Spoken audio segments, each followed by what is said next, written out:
नमस्कार साथियों, आप लोग देख रहे हैं आपका अपना चैनल एजुकेशन फॉर अस। तो इस स्पेशल एजुकेशन टीचर के प्रैक्टिस सेट की इस श्रृंखला में हम लोग फिर से हाजिर हैं। इससे पहले हम लोग एक वीडियो में 25 क्वेश्चन को देख चुके हैं और फिर से आगे इस वीडियो में 25 क्वेश्चन के साथ आगे बढ़ेंगे। साथियों, आप लोगों को बता दें कि ये जो भी क्वेश्चन इस वीडियोज में हैं और इससे पीछे वाली वीडियोज में हैं, ये कहीं ना कहीं आपके एग्ज़ाम के लिए बहुत ही बेनिफिशियल है। क्वेश्चन थोड़ा टफ है, इसका हिंदी थोड़ा टफ है, लेकिन ऐसे ही क्वेश्चन आपके एग्जाम्स में मिलेंगे और ये एग्ज़ाम ऑनलाइन होना है। तो जो भी इंग्लिश में क्वेश्चन बनेगा उसका गूगल ट्रांसलेट करके ही आपको हिंदी में मिलेगा। तो आप समझ सकते हैं कि हिंदी जो गूगल ट्रांसलेट होती है कितनी क्लिष्ट होती है। तो हम लोग उससे पहले ही प्रैक्टिस कर लें, इंग्लिश को भी समझ लें और हिंदी को भी समझ लें, ताकि हम लोगों को आने वाले एग्ज़ाम में प्रश्नों को समझने में परेशानी न हो। तो आइए हम लोग प्रश्न पर चलते हैं। प्रश्न है, एक बुद्धिमान बालक का अभिलक्षण है। ऑप्शन ए सृजनात्मक एवं अभिसारी चिंतन, बी आलोचनात्मक एवं अभिसारी चिंतन, सी आलोचनात्मक, सृजनात्मक तथा अपसारी चिंतन। तो इसका ऑप्शन सी ही सही होगा, जो कि है आलोचनात्मक, सृजनात्मक तथा अपसारी चिंतन। Question next. क्वेश्चन है, शिक्षा का अधिकार अधिनियम 2009 में एक अध्यापक को निम्न में से किस दायित्व को पूरा करना होगा। ऑप्शन ए है विद्यालय में नियमित रूप से समय पर उपस्थित होना होगा, बी है पाठ्यक्रम का संचालन कर पूरा करना होगा, सी है संपूर्ण पाठ्यक्रम को निर्धारित समय पर पूरा करना होगा और डी है उपरोक्त सभी। इसका ऑप्शन डी सही है, जो कि उपरोक्त सभी। नेक्स्ट क्वेश्चन, बच्चों में अच्छे चरित्र के निर्माण के लिए ऑप्शन ए है पाठ्य पुस्तकों में चरित्र निर्माण संबंधी पाठ होने चाहिए, बी चरित्र निर्माण के लिए व्याख्यान दिए जाने चाहिए, सी कक्षा कक्ष गतिविधि इस प्रकार हो कि बच्चों को चरित्र निर्माण में सहायता मिल सके। तो इसका ऑप्शन सी सही होगा, कक्षा कक्ष गतिविधि इस प्रकार हो कि बच्चों को चरित्र निर्माण में सहायता मिल सके। नेक्स्ट क्वेश्चन है, प्रगतिशील शिक्षा के संदर्भ में समान शैक्षिक अवसर से अभिप्राय है कि सभी छात्र ऑप्शन ए किसी भी जाति, धर्म, रंग, क्षेत्र व वर्ग के होते हुए भी समान शिक्षा प्राप्त करें, बी समान शिक्षा पाने के लिए अपनी क्षमता को सिद्ध कर सकें, सी बिना किसी भेदभाव के समान पद्धतियों व सामग्रियों से शिक्षा प्राप्त करें और डी ऐसी शिक्षा पाएं जो उनके अनुकूल हो तथा उनके भविष्य में सहायक हो। तो ऑप्शन डी सही होगा, ऐसी शिक्षा पाएं जो उनके अनुकूल हो तथा उनके भविष्य के कार्यों में सहायक हो। नेक्स्ट क्वेश्चन है, भारत सरकार ने प्राथमिक विद्यालयों के लिए मध्याह्न भोजन योजना प्रारंभ की। निम्नलिखित में से कौन सा अभिप्रेरणात्मक सिद्धांत इस योजना का समर्थन करता है। इसका ऑप्शन ए व्यवहारवादी, बी समाज सांस्कृतिक और सी संज्ञानात्मक और डी मानवीय। तो इसका ऑप्शन डी सही होगा, मानवीय।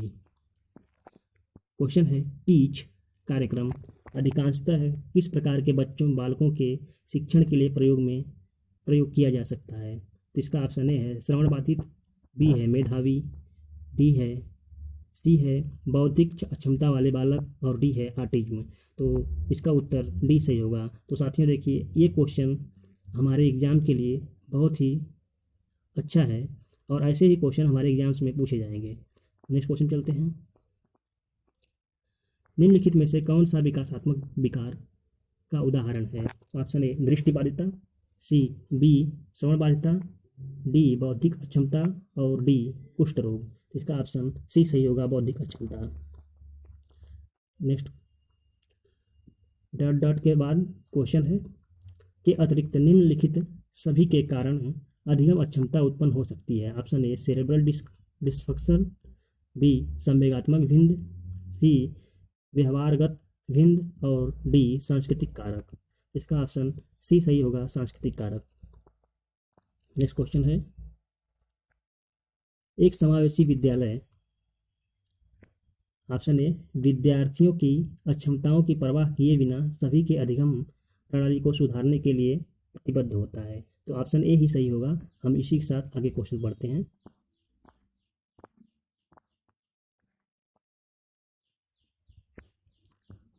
क्वेश्चन है, एक समावेशी विद्यालय के अतिरिक्त निम्नलिखित सभी प्रश्नों पर मनन करता है। तो ऑप्शन ए है, क्या हम यह विश्वास करते हैं कि सभी विद्यार्थी सीख सकते हैं?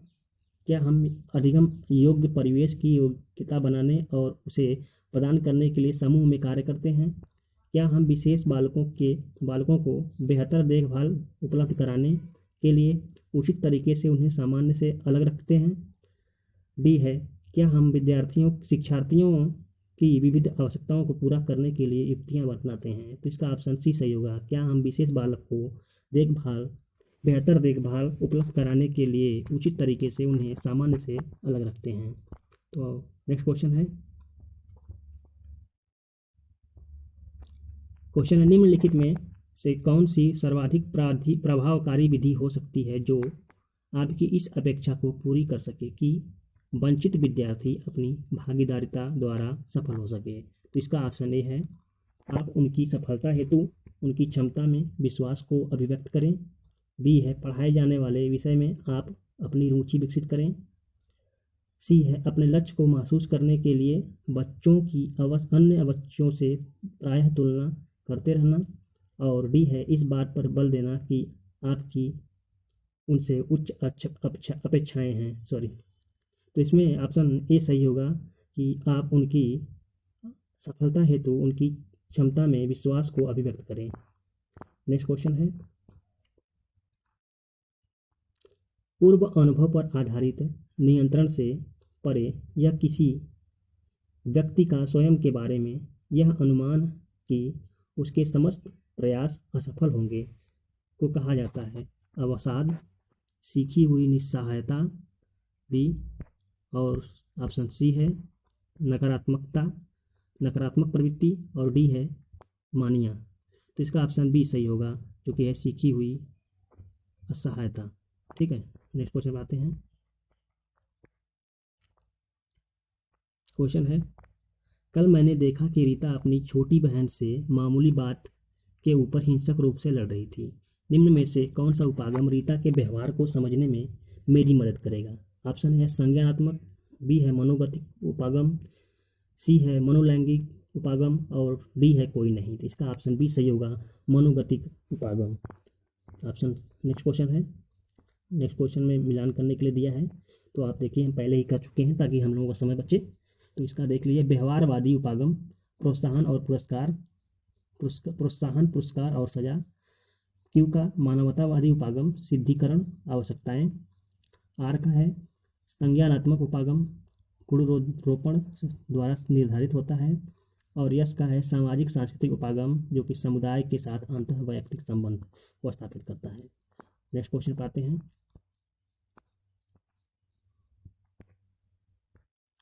क्वेश्चन है, निम्नलिखित में से कौन सा विकल्प विकास के ऊपर आनुवांशिकता के प्रभाव की मात्रा का वर्णन करता है? ऑप्शन ए है, आनुवांशिकता निर्धारित करती है कि हम किस सीमा तक जाएंगे। नेक्स्ट ऑप्शन है, आनुवंशिकता निर्धारित करती है कि हम किस सीमा तक जा सकते हैं। सी है, हम किस सीमा तक जाएंगे, इसका निर्धारण आनुवंशिकता है। डी है, हम किस सीमा तक जा सकते हैं, इसका निर्धारण करना आनुवंशिकता है। ऑप्शन डी सही होगा। नेक्स्ट क्वेश्चन है, किशोरावस्था के दौरान संवेगात्मक विकास की लाक्षणिक विशेषता निम्नलिखित में से कौन सी है? ऑप्शन ए है परिवार में भाइयों बहनों के प्रति और स्कूल में साथियों के प्रति ईर्ष्या। बी है अभिप्रेरणाओं में द्वंद्व। सी है पर्यावरणों से संबंधित वस्तुओं के प्रति जिज्ञासा प्रदर्शित करना। और डी है स्कूल अथवा व्यक्तिगत मामलों के बारे में चिंता व्यक्त करने की प्रवृत्ति। तो ऑप्शन बी सही होगा, अभिप्रेरणाओं में द्वंद्व। इसका नेक्स्ट क्वेश्चन है, फुल फॉर्म पूछना है ADHD का। तो आप सभी लोग जानते हैं ADHD का फुल फॉर्म है, पहला ही दिया है उत्तर सही, attention deficit with hyper activity disorder. तो ये भी क्वेश्चन बहुत ही अच्छा है। नेक्स्ट क्वेश्चन है, प्रेक्षण अधिगम में निम्नलिखित होता है तो इसमें 4 दिया हुआ है और चारों में से चुन के आपको बताना है। तो ए है पहला अवधान और ग्रहात्मक, दूसरा है अवधान और प्रबलन, तीसरा है उत्पादन प्रक्रिया और अभिप्रेरणा, और चौथा है प्रबलन और अभिप्रेरणा। इसका ऑप्शन ए सही होगा, पहला और तीसरा। अवधान, अवधान, ग्रहात्मक और उत्पादन प्रक्रिया और अभिप्रेरणा। नेक्स्ट क्वेश्चन है, वह बच्चे जिनकी मानसिक आयु उनकी कालानुक्रमिक आयु से कम होती है कहलाते हैं। पहला प्रतिभाशाली बालक, बी सामान्य बालक, सी अधिगम अपंगता, और डी मंदित बालक। तो इसका डी सही होगा, अंधित बालक, जिसे रिटायर्ड बालक भी कहते हैं। नेक्स्ट क्वेश्चन है, क्वेश्चन देखिए मिलान करने के लिए है और हम पहले ही करके रखे हैं ताकि हम लोग को समय बचे। तो देखिए ये बुद्धि से नामक चैप्टर से है, इंटेलिजेंस से, और इसके टाइप्स है और इसके कुछ।